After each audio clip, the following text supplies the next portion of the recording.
Le Japon se présente comme un pays vert engagé contre la pollution liée aux déchets, mais qu'en est-il en réalité? Le pays est-il vraiment en route pour le zéro déchet?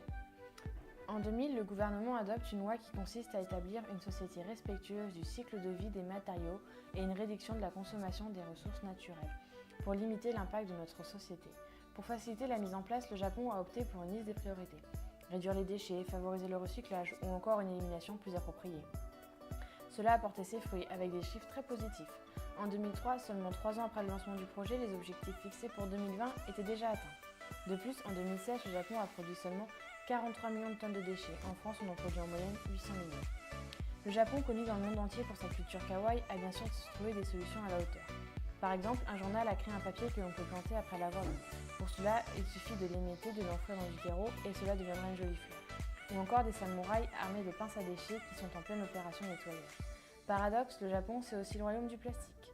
Par exemple, dans les supermarchés, les carottes ou les oignons sont emballés individuellement. Et si vous en prenez plusieurs, ils seront bien sûr enfermés dans un nouveau sachet.